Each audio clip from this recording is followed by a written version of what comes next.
कि पेट्रोल और डीजल की कीमतों में 35 रुपए फी लीटर इजाफा होगा? No fuel and power crisis in Pakistan. And absolutely there's no financial emergency. There's nothing like this. It's all propaganda.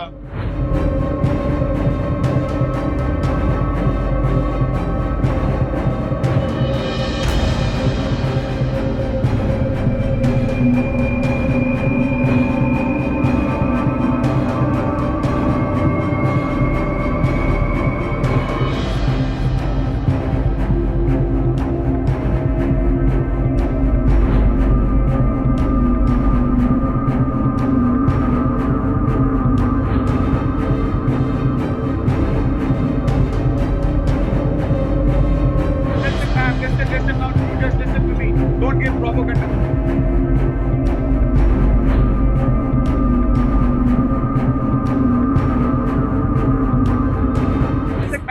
Listen now, you just listen to me. Don't give propaganda.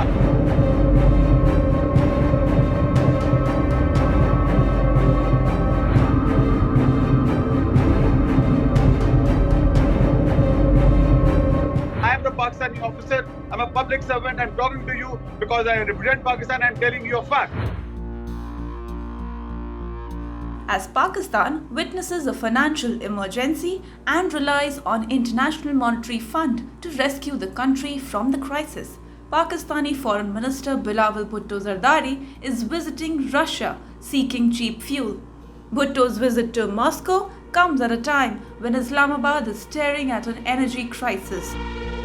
Moscow, however, might read Riot Act to Bilawal for Pakistani defense supplies to Ukraine in January, as Karachi has emerged as the hub for consignments being sent to Ukraine via Poland. Recently, Pakistan revised the already hiked petrol and diesel prices, adding to woes of the citizen. Finance Minister Ishaq Dar asserted that the petrol price had further risen by 35 rupees to rupees 249.80 per litre, while diesel costs rupees 262.8 per litre. इस इजाफे के बाद जो नई कीमतें आज 11 बजे से मुल्क में लागू होंगी वो पेट्रोल 249 रुपये 80 पैसे फी लीटर, हाई स्पीड डीजल 262 रुपये 80 पैसे फी litre. The inflation was announced days before the IMF's visit to the country to discuss the stalled 9th review of Pakistan's funding program. Islamabad's Oil and Gas Regulatory Authority denied reports of petrol and diesel shortages and called the crisis propaganda.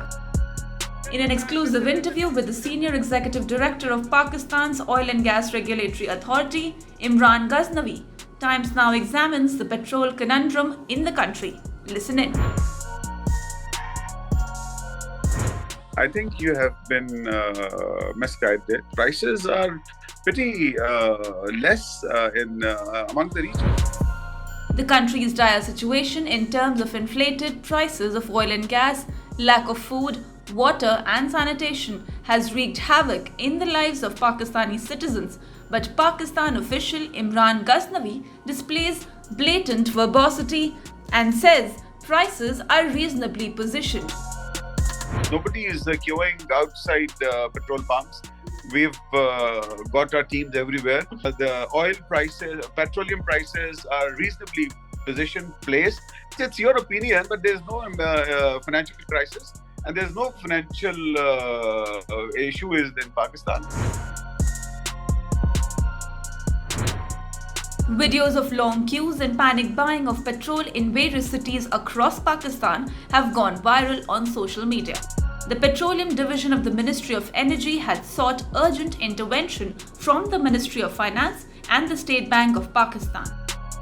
Earlier, petrol dealers claimed that oil marketing companies had cut down supplies over long delays in the issuance of letters of credit by private banks for imports. Amidst the panic, ORGA has only been flagging that stocks are being looked after and everything is normal in Pakistan. You strongly rebut the speculations on petrol and diesel shortage in the country, saying that the country has significant supplies of petrol and diesel for at least 18 to 37 days. We have got an ample amount of stocks available in Pakistan.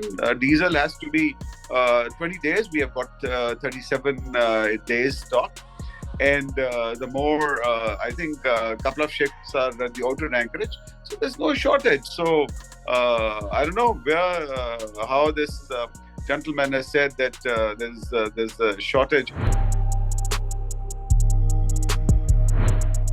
Ahead of its crucial talks with the Shahbaz Sharif-led government, the IMF has found an over Rs 2,000 billion breach in budgetary estimates for 2022-23 in its initial assessment that might result in escalating the budget deficit and primary deficit targets with a massive margin. At a time when Pakistan is on the brink of collapse, the IMF's help seems uncertain.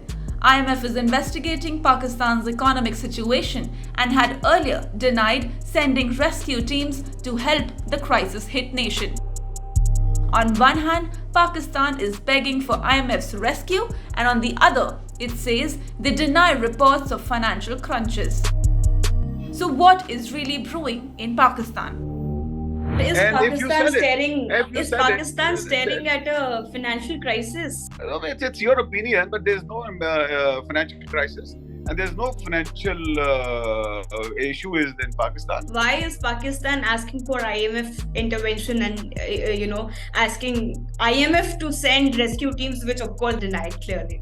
Everywhere in the world, I think IMF programs are being done, and we will do it. It's all propaganda being done by people, those who doesn't want Pakistan to progress.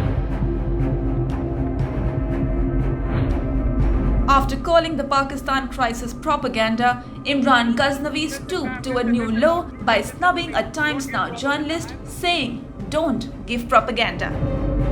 Sir, your Pakistani counterparts are only, not standing up with your statement. They're against it. My sources in Pakistan. One second, sir. Sir, please listen to me, sir. Listen to me, sir. Sir, what I am telling you is that my sources tell me that Pakistani officers are not even ready to accept the calls from Indian journalists. And you are saying that I bring somebody from Pakistan on my show to debate with you on this. So whereas everything. Listen, ma'am, listen. Now you just listen to me. Don't give propaganda. I am the Pakistani officer. I'm a public servant. I'm talking to you because I represent Pakistan. I'm telling you a fact. So, and I know that you're an Indian journalist. So please don't give me this and don't give me the false statements. So if you wanted to have anybody counterparts that you are just claiming that these people are saying denying my statements, bring them and I'll debate them. But don't give me this. Thank you very much. I don't have much time to talk to you. Whatever the situation, the internal community is closely watching the situation unfold, with government officials turning a blind eye to the reality and calling the crisis propaganda. Pakistan has resorted to desperate cost-cutting measures as the Sharif government braces for a financial emergency.